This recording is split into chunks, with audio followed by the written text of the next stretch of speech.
Hi everyone, Hindi साहित्य study पर आप सभी का स्वागत है। तो स्टूडेंट, जो भी स्टूडेंट हैं चंडीगढ़ में पीजीटी टीजीटी का सपना देख रहे हैं या टीचर बनना चाहते हैं, जॉब लोकेशन चंडीगढ़ में चाहते हैं, वो हमसे जुड़ सकते हैं और अपनी तैयारी को बेहतर बना सकते हैं। तो आज की क्लास में हम जो चंडीगढ़ का सिलेबस है, सिलेबस में जो जैसे भाषा है, परिभाषा है, प्रकृति है, उसके विविध रूप हैं, इन सबको हम यहाँ पे डिस्कस करेंगे। तो स्टूडेंट, किसी भी एग्जाम को क्लियर करने के लिए आपके पास सबसे पहले उसका सिलेबस होना चाहिए, फिर आपके पास उसका टीचिंग मटेरियल होना चाहिए और फिर आपके पास पीवाईक्यूज और एमसीक्यूज और प्लस प्रैक्टिस। जितनी आप प्रैक्टिस करेंगे उतना ही आपका रिजल्ट अच्छा होगा। जितना आप एमसीक्यूज पीवाईक्यूज देंगे उतना ही आप इन चीजों को समझते जाएंगे। जैसे हम एक टॉपिक करते हैं, उससे रिलेटेड जितने भी एमसीक्यूज पीवाईक्यूज बनते हैं वो सभी लगाना ही बेस्ट होता है। तो स्टूडेंट, आज की क्लास में हम जो पीजीटी है आपका हिंदी, उससे रिलेटेड हम यहाँ पर पढ़ेंगे। जो सिलेबस दिया गया है उसी के अकॉर्डिंग टू द पॉइंट हम बात करेंगे, ज्यादा डिस्कस नहीं करने वाले। जितना एग्जाम के पॉइंट ऑफ व्यू से इंपॉर्टेंट है वही करेंगे। तो हमने इससे पहले भी क्लास ली थी, उसमें बताया था, अनाउंसमेंट भी किया था और आपको एक स्क्रीन पे कॉन्टैक्ट नंबर भी दिया था। तो वहां पर जाकर आपको हिंदी में पीजीटी हिंदी और टीजीटी और पीजीटी इकोनॉमिक्स और पेपर फर्स्ट दोनों की अगर प्रिपरेशन करनी है तो कॉन्टैक्ट नंबर से कॉन्टैक्ट करके हमसे संपर्क कर सकते हैं और अपनी तैयारी को अलग लेवल पर ले जा सकते हैं। तो स्टूडेंट, आज की हमारी फर्स्ट क्लास है जिसमें हम भाषा, परिभाषा, प्रकृति को जानेंगे, इनकी जो विविध रूप है उनको भी समझेंगे। तो चलिए क्लास स्टार्ट करते हैं। भाषा का अर्थ क्या है? भाषा का जो संस्कृत रूप से है, जो धातु इसकी कौन सी रहेगी, भाष इसकी धातु रहेगी और इसमें प्रत्यय है। ये भी एग्जाम के पॉइंट ऑफ व्यू से इंपॉर्टेंट है, कौन सी धातु है, कौन सा प्रत्यय है। जो व्यक्त करना है, बोलना, वो क्या होती है, हमारी भाषा होती है। हम फर्स्ट क्लास से समझते आए हैं कि भाषा क्या है। भाषा एक साधन है, भाषा एक माध्यम है जिसके द्वारा हम अपने विचार को, अपनी भावनाओं को व्यक्त कर सकते हैं और दूसरे के विचार भावनाओं को समझ सकते हैं, उसे हम भाषा कहते हैं। तो स्टूडेंट, इंपॉर्टेंट क्या है इसमें, जो ये भाषाविद है ये काफी इंपॉर्टेंट है, इनकी जो परिभाषाएं हैं ये बहुत इंपॉर्टेंट है और एग्जाम में बहुत बार पूछी गई। तो सबसे पहले है फर्दिनांद दी सशूर। फर्दिनांद दी सशूर, इन्होंने क्या बोला है, भाषा संकेतों की व्यवस्था है। संकेत जैसे हम अपने संकेत करते हैं ना, साइन लैंग्वेज जिसको बोलते हैं, जो कई बार आपके न्यूज़पेपर में भी देखा होगा, साथ साथ में एक सही बोलता है और साथ में एक साइन लैंग्वेज भी देता है। तो एक संकेतों की व्यवस्था है। तो से सशूर ने संकेतों की व्यवस्था बताया है। लियोनार्ड ब्लूमफील्ड, लियोनार्ड ब्लूमफील्ड, इसने क्या बोला है, भाषा मनमानी ध्वनि प्रतीकों की व्यवस्था। मनमानी, जो हम कहीं भी अर्थ, कहीं भी शब्द लेते हैं, उनकी ध्वनि है, एक उनके प्रतीक है, सिंबल है, उनकी एक व्यवस्था है जिससे सामाजिक समूह सहयोग करता है। मतलब जितने भी शब्द और अर्थ हम बोलते हैं और समाज उसको सहयोग करता है। ऐसा कौन कहते हैं? Leonard Bloomfield. हरदेव बहारी क्या कहते हैं? ये हमारे हिंदी के काफी अच्छे व्याकरणकर्ता हैं और इन्होंने क्या बोला है, भाषा ध्वनियों की व्यवस्थित प्रणाली। जो ध्वनि होती है भाषा में, फोनिक्स होते हैं, उनकी एक स्ट्रक्चर्ड है, पूरी व्यवस्थित प्रणाली है जिससे अर्थ की अभिव्यक्ति होती है, मतलब अर्थ का हमें पता लगता है। वो क्या हमारी भाषा है। और फिर नेक्स्ट है हमारी सुनीति कुमारी चटर्जी। सुनीति कुमारी चटर्जी क्या कहते हैं, भाषा मानव की सर्वोत्तम उपलब्धि। सबसे ज्यादा उपलब्धि क्या है हमारी, भाषा मानव की सबसे बड़ी उपलब्धि। ऐसा कौन कहते हैं? सुनीति कुमारी चटर्जी। फिर है पारंपरिक भारतीय परिभाषा। भाषा वह साधन है जिसके द्वारा मनुष्य अपने विचारों को व्यक्त करता है। ये बड़ी सिंपल सी है, ये सर्वमान्य परिभाषा है। लेकिन फर्दिनांद दी सशूर की है, लियोनार्ड ब्लूमफील्ड की, हरदेव बहारी की और सुनीति कुमार चटर्जी की आपको ध्यान में रखना है। ये वाली परिभाषा एग्जाम में पूछी जा सकती है और पहले भी पूछी गई है। इसकी प्रकृति क्या है, विशेषताएं क्या है भाषा की। जैसे मनमानी का क्या मतलब होता है, जिसमें शब्द और अर्थ में कोई स्वाभाविक संबंध नहीं होता। जैसे कुत्ते को डॉग बोल दो, डॉग को कुत्ता बोल दो, है ना, आदमी को मैन बोल दो, ये कोई स्वाभाविक संबंध नहीं है, ये वर्ण है, अर्थ है। वर्ण और अर्थ का है, इसमें कोई स्वाभाविक, मनमानी कैसे भी आप इसको यूज कर सकते हैं, मनमानी होती है। परंपरागत है, सामाजिक है, किस समाज के द्वारा स्वीकृत है। जो ध्वनि है, जो शब्द हैं, जो वाक्य हम यूज कर रहे हैं, वो सारा समाज के द्वारा स्वीकार्य है। फिर इसमें सिंबल्स होते हैं, शब्द प्रतीक होते हैं, जैसे पेन है, चश्मा है। अगर मैं सिंबल बताऊं तो सिंबल भी हम इसमें यूज कर सकते हैं, क्योंकि हम बोर्ड पर सिंबल ही दे करके चीजों को समझते हैं। ये प्रतीकात्मक भी है। इसमें उत्पादकता, रचनात्मकता होती है। आप सीमित, जो सीमित ध्वनियां है, मतलब जितनी भी वर्ण की अगर हम बात करें तो हिंदी में 52 वर्ण है, इंग्लिश में 26 है, ऐसे ही वो उनके अंदर ही जो कि कितने भी आप वाक्य बनाओ, जो सीमित ध्वनियों से आप अनंत वाक्य बना सकते हैं। ये ध्वनि स्तर द्वैत होती है, जिसमें ध्वनि स्तर भी होगा और अर्थ स्तर भी होता है, दो साइड होते हैं इसमें। इसका विस्थापन, इसमें हम भूत की और भविष्य की बात कर सकते हैं, पीछे की भी बात भी कर सकते हैं, हम आगे की भी बात कर सकते हैं। फिर परिवर्तनशील, ये चेंजिंग हो जाती है, समय के साथ ये बदलती रहती है। इसमें सांस्कृतिकता होती है कि जैसे वैदिक है, लौकिक संस्कृत है, पाली, प्राकृत, अपभ्रंश है, तो ये सारी संस्कृति की वाहक भी है भाषा। और संचारी, मुख्य कार्य संचार का है।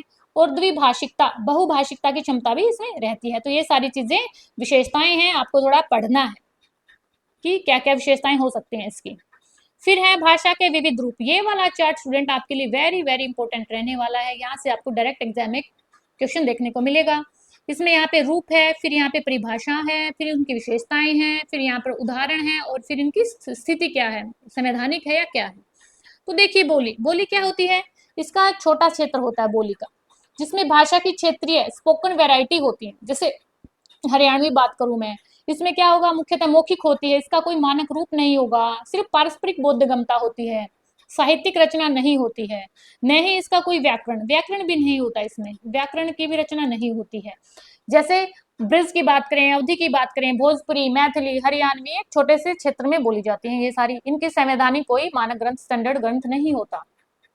फिर है उपबोली, इसका और भी छोटा क्षेत्र होता है, जो बोली की छोटी इकाई होती है उसका विभाजन है, और इसका एरिया भी सीमित होता है, थोड़े से स्थान पे बोली जाती है, सिर्फ आसपास के लोगों के द्वारा समझी जाती है।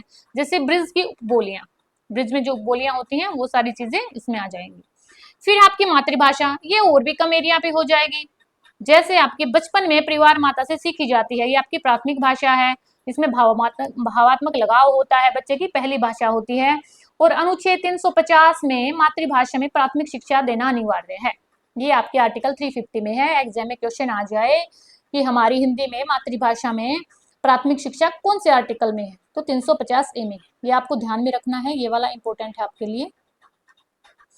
फिर है राज्य भाषा। राज्य भाषा का एरिया थोड़ा बड़ा होगा स्टूडेंट, क्योंकि राज्य की बात करें, स्टेट की बात करें, जैसे हरियाणा की, पंजाब की, तमिल की, कर्नाटक की, ऐसे राज्य सरकार के आधिकारिक कामों की भाषा होगी, राज्य स्तर पर होगी। जैसे पंजाब का पंजाबी है, तमिलनाडु का तमिल है, इसमें राज्य विधानमंडल द्वारा निर्धारित भाषाएं होती हैं। ठीक है।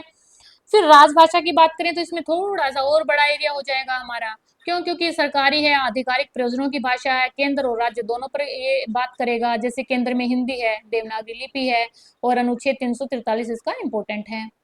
फिर है आपकी राष्ट्रभाषा। राष्ट्रभाषा और भी बड़ी होती है, पूरे नेशनल लेवल की अगर हम बात करेंगे तो आपकी राष्ट्रभाषा होगी, पूरे राष्ट्र की प्रतिनिधि भाषा है। भारत में कोई राष्ट्रभाषा नहीं है, ये थोड़ी दुखद एक बात है हमारे लिए, क्योंकि हिंदी भाषी क्षेत्र है हमारा, भारत हिंदी भाषी है, फिर भी अभी तक राष्ट्रभाषा का दर्जा इसे नहीं मिला है। आप भी सोचिएगा इस बारे में, मैं भी सोच रही हूँ। तो चलिए कोई नहीं, खैर वो जो होता है वो संवैधानिक चीजें हैं, हमें इतना नहीं पता इन चीजों का। फिर है संपर्क भाषा, ये सिर्फ कनेक्शन का काम करती है, एक इधर से एक इधर से, ये कनेक्शन का काम करेगी, आपका जोड़ने का काम करती है। विभिन्न भाषाओं के बीच संचार का एक माध्यम होती है, एक लिंक होती है, ये व्यवहारिक होती है। जैसे हिंदी यूपी में है और अंग्रेजी भी हम बोलते हैं, तो एक संपर्क का काम करते हैं। हिंदी अंग्रेजी है, हिंदी कन्नड़ है, अंग्रेजी कन्नड़ है, ऐसी ये संपर्क भाषाएं होती है। अंतरराष्ट्रीय भाषा, ये बड़े लेवल पर की बात कर रहा है, इसमें क्या विश्व स्तर पर व्यापक रूप से प्रयुक्त होती हैं। जैसे वैश्विक संचार, अंग्रेजी, चीनी, स्पेनिश, फ्रेंच और हिंदी में अब तक तेजी से बढ़ रही है, ये भी एक अच्छी बात है हमारे लिए। फिर है आपकी राजभाषा और राष्ट्रभाषा। राजभाषा क्या होती है, ऑफिशियल लैंग्वेज होती है, आर्टिकल 343 में इसको डाला गया है। और हिंदी केंद्र की राजभाषा, काफी इंपॉर्टेंट है हमारे लिए, हिंदी केंद्र की क्या है, राजभाषा है। राष्ट्रभाषा क्या होगी, नेशनल लैंग्वेज है। भारत में कोई राष्ट्रभाषा नहीं है, ये आपके लिए इंपॉर्टेंट है, यहाँ से क्वेश्चन, हमें सिर्फ क्वेश्चन की बात करनी है। ये आपके पंजाब कैडर में भी आया हुआ था कि हिंदी क्या है, राजभाषा है कि राष्ट्रभाषा, तो ध्यान में रखना, सिर्फ राजभाषा पे जाओगे, अभी राष्ट्रभाषा नहीं बनी है, संविधान में कहीं भी राष्ट्रभाषा शब्द नहीं है। अब बोली और भाषा की बात करेंगे। बोली क्या होती है, छोटा सा एरिया होता है, और इसमें स्टैंडर्ड नहीं होता, नहीं कोई साहित्य होता, नहीं कोई व्याकरण होता। और भाषा क्या होती है, स्टैंडर्ड होती है, थोड़ी इससे बड़ी हो जाएगी आपकी भाषा। और लिखित रूप होता है और व्यापक क्षेत्र होता है, इसका क्षेत्र बड़ा होता है। और आपको ये सारी चीजें इसमें दिखेंगी, बोली छोटा सा एरिया में होती है और भाषा एक बड़ी होती है, जिसकी संरचना हो सकती है, जिसमें जिसका एक अपना लिखित व्याकरण होगा, जिसकी लिपि होगी, जो हम पढ़ने में हम समझ सकते हैं, वो वाली चीजें भाषा में आ जाएगी। तो स्टूडेंट जो इम्पोर्टेंट पॉइंट थे वो हमने सब पढ़ लिए, इससे बाहर कुछ नहीं आएगा। जो टॉपिक वाइज दिया गया है हम सिर्फ उन्हीं को पढ़ेंगे। अब कुछ एमसीक्यूज हैं, उनको हम डिस्कस करने वाले हैं। पहला है, निम्नलिखित में से कौन सी परिभाषा भाषा की आधुनिक भाषा विज्ञान की? तो स्टूडेंट एक इंस्ट्रक्शन है मेरी तरफ से, क्वेश्चन को समझना अपने आप में एक बहुत बड़ी बात है। हाफ आंसर अगर हमें मिल जाएगा, अगर हम क्वेश्चन को अच्छे से पढ़ेंगे तो हाफ आंसर उसके अंदर ही मिलेगा। तो इसने पूछा आधुनिक भाषा पूछी है, तो भाषा वह साधन है जिसके द्वारा मनुष्य अपने विचारों को व्यक्त करता है। देखिए ये तो सभी जो पारंपरिक परिभाषा थी ना उसमें है, लेकिन भाषा संकेतों की व्यवस्था है। ये फर्दिनांद डी सस्चूर ने बोला है ना, साइन लैंग्वेज बोला है, संकेतों की भाषा बोला है, वो भाषा विज्ञान के आधुनिक बोला है, तो ये बी वाला ऑप्शन हमारा सही हो जाएगा। भाषा ईश्वर की देन है, ऐसा कुछ नहीं है, वो अर्जित अखबार की है हमने, ऐसा नहीं है। भाषा केवल लिखित नहीं मौखिक रूप भी है। तो चारों ऑप्शन को पढ़ के अगर नहीं भी आए ना तो भी आप क्वेश्चंस को एलिमिनेट करके भी आप जा सकते हैं। नेक्स्ट है, भाषा की मनमानी विशेषता के बारे में पूछा। मनमानी जिसमें किसी का कोई संबंध नहीं होता है, शब्दों का समाज द्वारा स्वीकार, ऐसा कुछ नहीं है कि मनमानी है तो समाज ही हो जाएगा, नहीं। हमें एक वैल्यूएबल आंसर निकालना है। शब्द और अर्थ में कोई स्वाभाविक संबंध नहीं होता, हाँ ये ठीक है। भाषा समय के साथ बदलती है तो सही। ये भी भाषा से अनंत वाक्य बनाए जाएंगे, अनंत भाषा से बनाए जाएंगे, लेकिन एक सीमित हमें एरिया लेना है। ऐसे नहीं हिंदी में 52 वर्ण है तो कुछ और वर्ण उठा के हम उसमें जोड़ दे और शब्द बना ले, नहीं। जो सीमित आपको ध्वनि शब्द दिए गए हैं, वर्ण दिए गए, उन्हीं के अकॉर्डिंग आप अनंत वाक्य बना सकते हैं। तो बी वाला यहाँ पर हमारा सही हो जाएगा। प्रश्न तीसरा, भाषा की उत्पादकता से तात्पर्य पूछा है आपसे, तो क्वेश्चन को आपको बड़े ही ध्यान से पढ़ना है। एक बार पढ़ो, 2 बार पढ़ो, 3 बार पढ़ो, जितना क्वेश्चन पढ़ोगे आंसर उतना जल्दी ही आएगा। तो भाषा की उत्पादकता क्या है? भाषा केवल मौखिक है? नहीं। सीमित नियम ध्वनियों से अनंत वाक्य बनाए जा सकते हैं। भाषा सामाजिक होती है? हाँ होती है सामाजिक। भाषा परिवर्तनशील होती, बिल्कुल होती है, लेकिन पूछा क्या? उत्पादकता पूछी। उत्पादकता कहाँ आ रही है? सिर्फ जैसे अनंत वाक्य बनाए जा रहे हैं, यहाँ पर उत्पादकता की बात की गई है, तो ऑप्शन बी हमारा सही हो जाएगा। अगर आपको मेरी स्पीड ज्यादा लग रही है तो आप अपनी स्पीड को कम करके देख सकते हैं। प्रश्न फोर्थ है, भारत में राष्ट्रभाषा का क्या दर्जा है? इंपॉर्टेंट है, आपको ध्यान में रखना है। हिंदी राष्ट्रभाषा है क्या? नहीं है ना। और अंग्रेजी राष्ट्रभाषा है। भारत में कोई राष्ट्रभाषा नहीं है, बिल्कुल सही है। संस्कृत राजभाषा, ये सारी चीजें नहीं है। और आर्टिकल 343 में ये सारी चीजें, हिंदी को केवल संघ की राजभाषा ही बनाया गया है। अनुच्छेद 343 343 किससे संबंधित है? मातृभाषा में शिक्षा, संघ की राजभाषा हिंदी, देवनागरी लिपि, राजभाषा आयोग का गठन या हिंदी के प्रचार प्रसार का कर्तव्य। तो हमारा सिर्फ बी ऑप्शन यहाँ पर सही हो जाएगा। प्रश्न छठवां, आधुनिक मानक हिंदी का आधार कौन सी बोली है? बोली पूछा है। जो आधुनिक मानक हिंदी है उसका आधार अवधि, आधुनिक नहीं है अवधि। तो अवधि तो आपकी भक्ति काल में बोली भी जाती थी, रीति में भी, ब्रज भी, खड़ी या भोजपुरी। तो खड़ी बोली आपका यहाँ पर सही हो जाएगा, जो दिल्ली और मेरठ के क्षेत्र के आसपास बोली जाती है। और 19वीं शताब्दी में भारतेंदु और महावीर प्रसाद द्विवेदी से इनका मानकीकरण होता है, जो 19वीं सदी की बात करते हैं। मातृभाषा में प्राथमिक शिक्षा का संवैधानिक प्रावधान किस अनुच्छेद में है? अनुच्छेद option A 343, option B 350, option C 351 या ऑप्शन 4 344। तो अनुच्छेद 350 में हमें पता है, 343 तो हमारी जो भारत की भाषाएं दी गई उनका वर्णन है। 351 में हमें क्या करना है? प्रचार करना है, हिंदी का प्रसार और प्रचार करना है। 344 में विभिन्न क्षेत्र में कौन कौन सी भाषाएं बोली जाती हैं उन सब चीजों के बारे में बात कर रहे हैं। और 15 साल तक हिंदी ही हमारी भाषा बनी रहेगी, ऐसी भी बात उसमें की जा रही है। तो सिर्फ 350 बचता है, जिसमें क्या होता है? संवैधानिक प्रावधान भी है और जिसमें भाषाई अल्पसंख्यकों के अधिकार भी है। ये भी आपको ध्यान में रखना है। निम्नलिखित में से कौन सा भाषा का विविध रूप नहीं है? विविध रूप जो हमारे सिलेबस में है वहीं से है। बोली है, बिल्कुल है। मातृभाषा है, बिल्कुल है। उपभाषा है, बिल्कुल है। व्याकरण नहीं है। व्याकरण तो अलग से एक पैटर्न है, जो हमारी 52 वर्ण है, स्वर है, व्यंजन है, कैसे किसी भाषा को लिखा जाता है, ये सारी चीजें व्याकरण में हो जाएंगी। तो ये डी वाला ऑप्शन हमारा सही हो जाएगा, मतलब गलत है उसके अकॉर्डिंग, तो इसका ये ठीक हो जाएगा।